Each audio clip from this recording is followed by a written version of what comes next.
your boy, and now that's not obscene. Yeah, I put my nipple up there because it looks illegal, but then it depends what it's attached to, I guess. So now it's not obscene. Hey, I decided I'm not gonna look at myself in things. Like I could have put on a shirt. I just want to like try to give the authentic experience here. Lights. It's getting hot. I mean, nothing yet. Barely 102 or whatever. Like I'm gonna wish for this in a few weeks. Ooh, that's a nice breeze though. See, spring. Spring and fall are my favorite seasons out here. I hate winter because the cold nights suck. And I love to hang out at night outside with fairy lights and projectors and stuff. You know, summer is like you have to basically stay inside all day and either sleep or read a book for 90 days straight. But I love summer nights. We sleep on top of the RVs. Everybody, you know, we have sleepovers on the lawn. It's like in the season, there's 3 to 5 slabs. In the summer, there's 100 to 200. So ain't no lazy people. The last of the lazies will leave in May when it sustains 105 to 110 every day. Yeah, ain't no lazy people, ain't no suckers, and surprisingly few cis male appearing tough guys. It's mostly little old ladies, crazy folks, old guys with dogs, you know, little drag queens in high heels in the summer. No fucks. I love that. Like the neighborhood watch has like fucking 70-year-old people on it, ex, you know, whatevers, militaries, law enforcement. That's run by old people. Speaking of which, do you know where my handcuffs are, my love? Yes, sir. Yeah, I always try to keep them handy. I ask myself 5 times a day, what if it happened right now? And considering it happened yesterday, I want to keep them close. Put them in your box yesterday. Yeah, it's okay. I have the pepper spray, I think. Oh no, I don't. I am unarmed. Kung Fu time. I put them in there yesterday. Wow, they disappeared that quick. It's wow. okay. I was just asking. Okay, I'll start. Don't stop, Arden. I just thought you might have seen him. We have lots of ingredients for pretty dank meals today. So that beeping is my inverter beeping, and once that's done, the stream will abruptly end when my internet goes off. I don't have a lot of gas today, and I got to rebuild my solar. My charge controller went kaputs, so I got to spend a couple hours today in the late afternoon when it's still light but not peak heat, and redo my solar and electrical here. This is the electrical hub of the entire neighborhood. 1, 2, 3, 4, 5. We have 5 outgoing power lines buried. Our internet is like probably 18 users, to the point where I had to like put throttles on so that like nobody could take 100% or 50% of bandwidth, because so many people use it, which is a good thing. I got to figure out how to make that sustainable. It's $108 a month, and the bill is in. So it's due on the 10th. What's today? I'm also a little behind, so I made a payment arrangement with them, but still, I got like 8 days to come up with like $200 total for internet-related things and phone service for the community. But you know, we'll pull it out of our ass. I will freaking. You literally will. Oh yeah, I got a million ideas. I also have a lot of electronics equipment that I could sell at the last minute. Like most of the stuff I give away, so I don't like to sell stuff. But like, there's some stuff I could legit sell for $200. Like I want to get the Oculus Rift 2, and even though my headset and all the software is probably close to $1,000, I bought that quite a while ago. I got good use out of it. If I sold that for $200, I could cover all this, and the new one's only $299. Like I got it when it was expensive, and my account will still have all the software, so I don't have to drop another $500 in software. So maybe I'll do something like that, I like to sell slab legendary objects like a machete with a leather handle that was made by a slabber and passed around that was like used in a fight and like, you know, like $40 on the table outside, like next to the jewelry and knickknacks and t-shirts. Like I sold a hat that Me, Leaf, and Jinxie wore. And it was cool. It was like vintage, a Greek fisherman's hat, like from Greece, made for fishermen. So it was like authentic too. I don't know how stuff gets here like that in the slab sometimes, but you know, like got a printer here. Oh, that's okay. Yeah, he's allowed here. Yeah. I prefer the just shoveled ones. Those are the ones who need help the most. Yeah, people may randomly come in here, so I'm gonna point the camera away from the door so I don't accidentally film any vulnerable people coming here for services. But yeah, I hope so. Six usually stays the summer, so that's cool if we can like not die because we give each other water when we see each other and like share our dog food and stuff. I don't have nothing against Sticks. He's a very smart man. He's a wizard. Oh, he's very intelligent. Even him Yeah, he's a wizard. He takes me all the way to the edge of like quantum mechanics and things like that. Like, yeah, I know the difference. Conversations with both of y'all, but I can't listen. I know the difference between philosophical metaphysics and actual interpretation of theories. And some of these people out here actually have the latter. Like they are correct. Like when we talk about particle physics, some people are like, hear you two talk. I had to walk out the way. yeah, we get intense, but in a good way. We talk faster.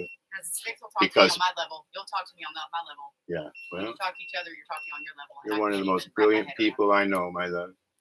Wise, passionate. I love the shit out of you every day. All right, so I'm trying to build a station here because I've been doing unemployment also, and like food stamps, signing up, people's driver's license, social security card, all that kind of stuff. I even help some of the old folks out, do people's taxes or whatever, you know. And I don't charge anybody. Like sometimes somebody leaves me a little weed or whatever, but like I'm poor, but I like that. I'm happier poor than I ever was rich. And considering I grew up in the hood and like have achieved success multiple times over my life, it felt rich to me because a fucking $150,000 a year is rich to me. Living in 3 sides of Central Park West is rich to me. Owning more than one property, buying houses and condos and shit, that seemed rich as I was growing up. And then when I got there, it was like, oh, you're even less happy than the hood. Like we had genuine joy in the hood because you know who your friends are, because none of you got shit. People hang like this. That's why I love the slabs. Same reason. Nobody gives a shit what I done or what awards I win. They like me because I cook a fat stack of pancakes, so there's enough to share with anyone who comes. And you know, I'll vaccinate your dog and I'll babysit your dog for free. And those computers up there that I collect are not for me. I fix them and I have a list of who needs phones and who needs computers. And we gave a tablet to a writer recently. Yeah, I like doing that. That's using my technology skills in the best possible fulfilling way. You can't like pay me any amount of money than the 30 people that I gave those kind of things to that can now communicate with their family or have a little bit of entertainment in a bleak, dark fucking desert. You know, God forbid you watch a movie or listen to some music. Some people like writer, like sitting in a trailer and rather than be repressed, you got a laptop you can write on. And I want to read your writing too, because I support all the arts. So, I mean, am I a goody two shoes? I'm pretty badass also, but I'm kind of a goody two shoes. Oh, gross. I think I've always been that way. You know, I look at myself as a radical do-gooder, but maybe I'm a goody two shoes. I like shenanigans a lot more than you do. I like shenanigans, antics, tomfoolery. Like, yeah. A lot of stuff that you tell me no. Horseplay. Yeah, you don't like me doing certain things. Do it with a dad bod. That's twice as hard. Look, it's not a bad dad bod. My 6-pack is now not a dad bod. A half gallon. It's a keg. And I still be flipping around and walking miles. I'm stronger than I look, though. I carry those railroad ties all the time by myself. 300 to 500 pounds. I don't look like I can do a lot. You know, I look soft, but I fucking be Balance more I than be doing strength. shit. I be doing shit, but I look soft. Oh well. Oh. Can my haters please comment so I can have you all in one stream and block you later in 5 minutes instead of one at a time? There's so many stories I can't tell about the slabs. That is the beauty and the curse of this place. Like, I can't talk about the baby. I can't talk about, you know, the people who live here. You guys think there's only 4 people here with me because only 4 people are comfortably on camera. There's a lot more. There's so many. Like, I'm often surrounded by people think I'm alone sometimes. Sometimes I am out. Like, I like to go do streams alone as well. But anyway, hi everybody. Welcome to my world. I save a lot of money on drugs by switching to mental illness. You don't need drugs if you're mentally ill. Let me plug this laptop in. Man, that thing's been beeping a long time. Yeah. I love a lot of the slab channels, particularly the ones who do it good and consistently, like Cornelius and Kaz come to mind. But, you know, I want to do something different. Different story to tell. So I don't have a backdrop. At least I'll never have the same backdrop. Tara, come here, Tara. Come here, baby girl. Oh, Tara. Oh, this is Tara. We have joint custody with the dab lounge next door. So she sleeps here sometimes. She sleeps there sometimes. And she runs back and forth all day. She loves Sonia. She loves Evie. She loves Scott. She came in with her sibling, your brother, right? Black and white, but the same size. How long has Tara been here now? A couple months at least? Couple months, yeah. We vaccinated her.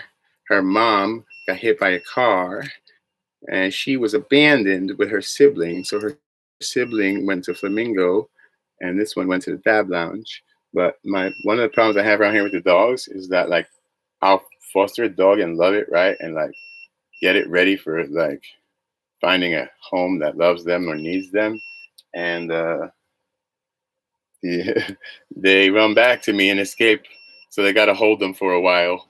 And even after a long time, sometimes, like, I have a lot of dogs visit me, like Tweak used to do it, Sky, Lucy, like, they will come back here because this is home and I'm their daddy. And I'm like, no, I'm not your daddy anymore. You have a new daddy now. You can't keep doing this. Okay, come in. It's fun. I love it. These animals bring me so much joy, and they deserve the help. All of us humans here made the bad decision that we want to come here, but then none of them did, you know. Hi, baby. None of them ever fucked my girlfriend or stole my drugs. The worst they do is take a piece of meat off a barbecue grill once in a while.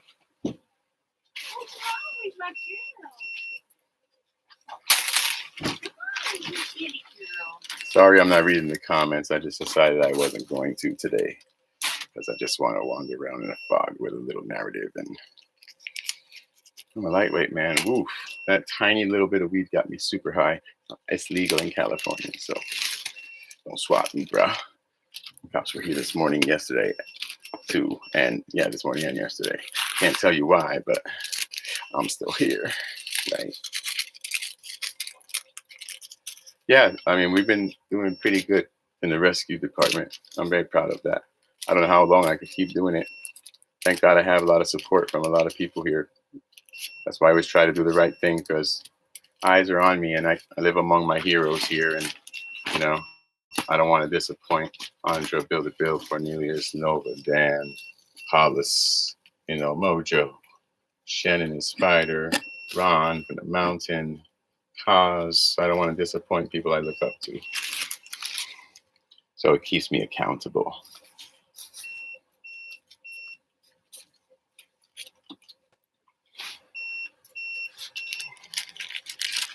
I love this place. So I wish I could walk around and introduce you to every special person walking around here.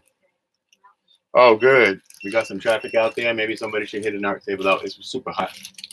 I'm just being patient now that we're rebuilding the whole art stand. You know, like, I really want to do it 5 times bigger, and I'm kind of willing for it to be closed for a couple weeks while we settle and do construction. Yeah. Yeah. Yeah, but we will hit it up. I'm gonna keep working on a So little bit of art here we and there. checked off this live stream. Great. I'm gonna continue this list. Let's write some things that we need to do. Not necessarily today, but the next things that should be our priorities here. Uh, rebuild the solar from the ground up. I have enough parts to do a completely separate system, but the way it works right now has some fundamental flaws, and we can only charge our battery right now off of generator backup power. It's supposed to be backup, not main power. Ain't nobody got gas money fat. Okay, so rebuild the solar. We want to do the interior electric also, right? We've been talking about that for a while. The interior electric in here, like the lights, the where power outlets are, permanently attached to them so that we don't have to fumble around at night and look for string lights or something. So we'll do interior electric also. I have more lights that I'm not using, and we're definitely not using the ones that we have in a efficient manner. Anything else on your list? Oh, I need to rebuild the kitchen. Your unemployment, yeah. Yeah, my unemployment. Yes. The holes in the floor. I don't. Okay, the holes under the trailer. So I got legitimate unemployment for a few months. I haven't got it since last year. I've been cut off for a while. I actually qualified for it. I was working in Los Angeles. I have like all that. They approved me, but then now because I guess people started committing fraud, they needed to see my ID again, and I don't have it anymore because I'm in the slabs and the sand giveth and the sand taketh away. So now I have to get my New York license. We'll go to California without ID, and it's a horrific fucking nightmare. But there's like fucking almost 9,000 or something waiting for me in there, and if I got that, I would buy a truck and use it for the whole slabs, and I could live off of that forever because I would use it for sustainable infrastructure. We already have that. I did that already. I spent 90% of my income on making resources and infrastructure like water, electricity, Wi-Fi, so that I could sustain 20 people here. Because I remember B-side and I remember skate park, and when I lived at those places, both times it was the biggest camp of the summer.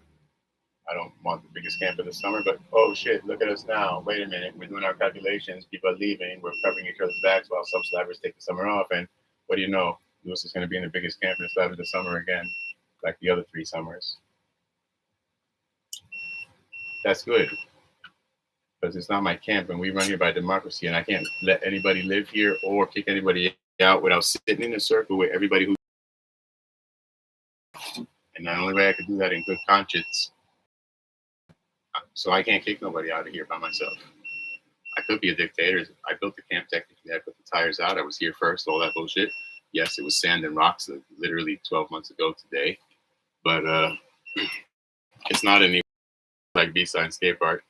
When time comes to leave, I'm going to try to find a good apple. And if I can't, I'm just going to leave with my bike and what I could carry and my partner and my dog, my guitar, things that really mean something to me. And I don't consider it stolen. I love to ride around the slab and see all the trailers that I've given out because my friends sleep in them, and the 4th person in a row is sleeping in it now a year later. Like, what the fuck did I need that shitty trailer for anyway? And I have a better trailer now because I don't have a shitty one, So it works out in my favor. But yeah, we've had a lot going on. I actually had a really rough few days. I hate when I have to it's always terrifying, no matter how good you are at it. Like, it's always terrifying to de-escalate, to, run to violence instead of away from it so other people could get away. Like, I'm not trying to, toot my own horn, but, I fucking do that shit on a regular basis, and it's not fun, and I'm not tough at all, and I never punch anyone in the face. I'm more likely to trip you and cuff you real quick, or, use words always if that works. Hey, if I could run, or I could fucking beg for mercy, and that's gonna stop everyone from getting hurt, I'll do that. I got nothing to prove. I got bullet scars and teeth marks all over my body. Like, I'm not trying to fight. It's disgusting. I don't bore violence. But that's why I do it, because people drive up here now and they're like, oh, you're 7 for 7. You handcuff 7 bad guys.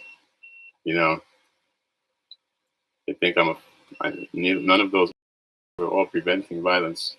It's every single one. Like, they're gonna kill you here. I'm gonna, use just enough force to restrain you. And what do I do? Do I fucking kick the shit out of you? Do I fucking carry you out of the slabs by your hair?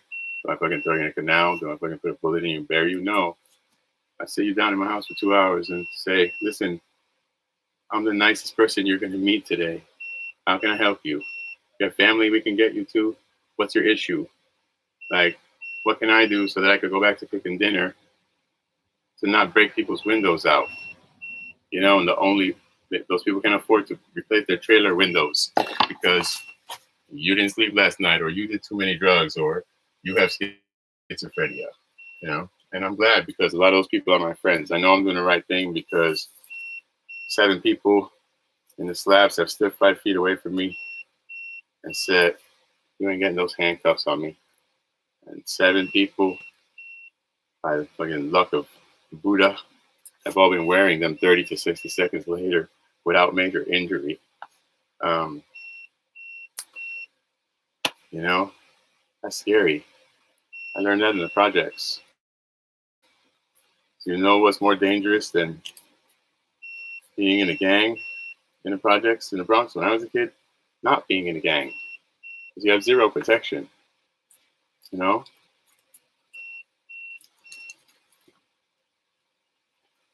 I started one fight in my life when I was 13. I forget the kid's name. He was like a year younger than me. I was really into D&D at the time. I just discovered it, and it was my favorite thing in the world. And this kid on his bicycle, his like, you know, the air caps for his tires were dice. And I was like, that's so cool. I'm going to take these from that kid. And I took him when he wasn't looking, but he knew it was me, and it was, you know? And his big brother came, who was like 2 years older than me. And he said, I'm going to give you one chance to give him back. And I said, make me. And he made me.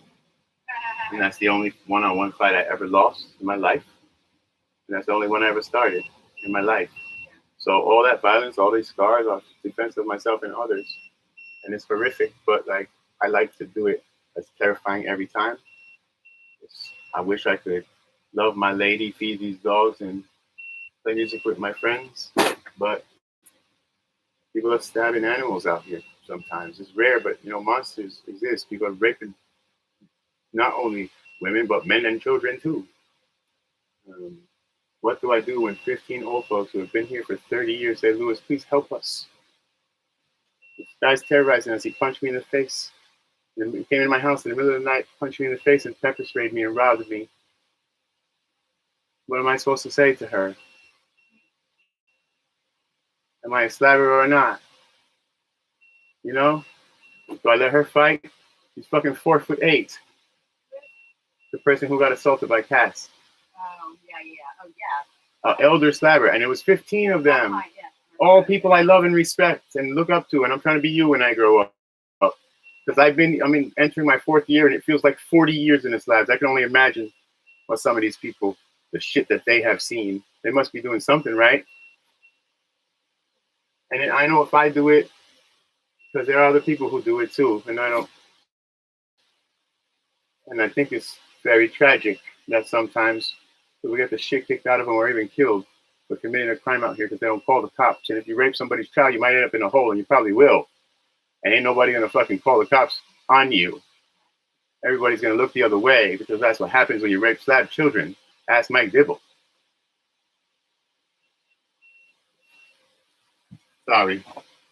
You know, free consciousness flow and all that. It's been super stressful, and I just want to like enjoy the beautiful thing I'm doing here with these beautiful people, and like I'm tested on a regular basis. I've had several fights on the lawn in this place, but there's been 0 inside the gate. That's why I do it. Freedom isn't free. But we got good apples. I just helped the first-year slabber who came in here like me and is a camp head within the first year and has great respect among the people you need respect from in his first year. That's just like me, how I rolled in here like a fucking comet. Radical do-gooder. Boom. What? I heard you had art, culture, music, and fucking freedom and anarchy. And it was in the brochure. And I figured if you didn't have it, I would show you how we do it in the Bronx anyway, right? But they had it, you know? They have it. God bless them. So I got some good apples. We just opened up a new camp next door. That's not my camp. You know, Slip is now a camp head, and my neighbor and got an equal vote on all fucking things slabberific, you know? And it's good because when I'm helping someone or someone's come looking for me or an addict in the middle of the night shows up, Flip can say, fuck off, Louis, don't live here. That's next door. And, you know, I'm so proud of them. They fucking bought a trailer. The documentary crew's been filming them. I'm not surprised. They bought a giant trailer and they rehabbed it in the first day before, while it was still decrepit, they had people in there that in need of a space. You know, what a fucking beautiful thing to watch. And they don't need our bullshit over here. Let them have autonomy. And since now I'm a slabber and I got my capital S because I fucking checked off all the fucking things, I'm an overachiever, you know, you don't make your slab name. The slabber's got to call you that. So I call them Slip, I call them neighbor, I call them family member, you know, like they're saving queer youth. That's what we do here. Now we got another one. When I first walked into Slabs a little over 3 years ago, the only openly welcoming camp for trans and queer endangered people was the library. Flamingo didn't exist, but now it fucking does. Skate Park didn't exist, but now it fucking does. You know, this place didn't exist, but now it does. And Slip's place didn't exist 2 months ago, but now it does, and it's already serving the community. I would support that 1,000%. I'm not trying to be cool. I am cool, but I'm not trying to be cool. I'm incidentally cool. I mean, look, I fucking literally don't look at myself in the mirror. Like, I'm coming on TV dirty. I just been letting my hair dread for a while because, you know, like, so yeah, I'm not Cornelius. I'm not Cos. I'm not Freeman. I'm not Killian. I'm Lewis. I'm Dad. I'm Professor Slabber. I'm Daddy. And every once in a while, I just like tell my story because maybe I do die out here tomorrow. What am I going to tell my kids? Why I left them and come out here to die? Was I depressed? No, I was alive. You know? Watch the story. Be proud of how your dad died. You know? We're all going to be dead in 50 years. Right. My tombstone's not going to say sucker lies here.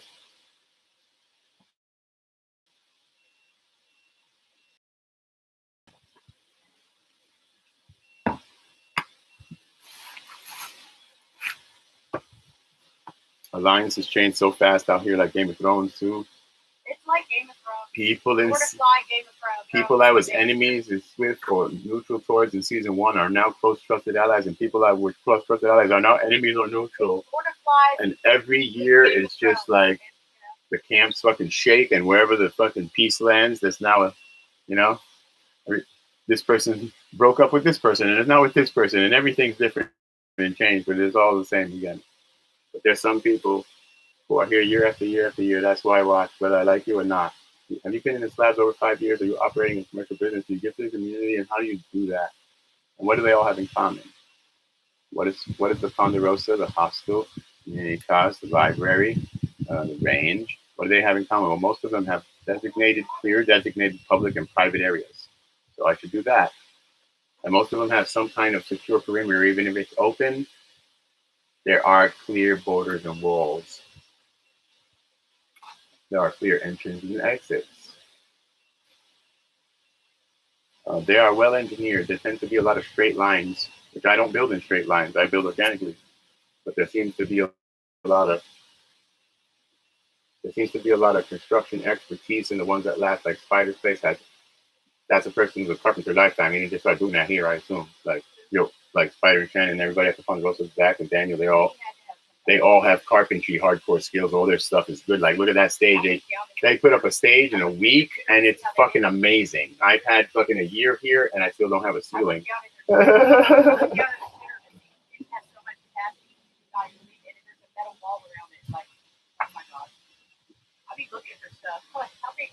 Mm-hmm. Longevity, and you know what else they have in common? They'll all fuck you up if they have to, but want to help you if they don't. That's another thing about them. Yeah, if they'll kick you in the nuts or give you a guitar, it depends what you ask for. Oh, I'm gonna block you because I'm on live stream. Oh, yeah, you're going on camera. You go on this side. So it's the duck. Nope. Well, you're gonna have a close up. See, It's live stream too, so I can't edit it, but I'm pretty sure I blocked you off. Some people don't want to be on camera, so I try to respect that. That's what I was saying. I pointed to the side. Well, now you get to hear. Now you get to hear Sonya and Duck. They're like brother and sister, and all day they're like, "Fuck you, motherfucker! No, fuck you." There's ice in this white one. Okay. I'm not quite that spoiled yet. I'm gonna get like a live stream probably with red light for my doorway. They'll be like, I'm on air.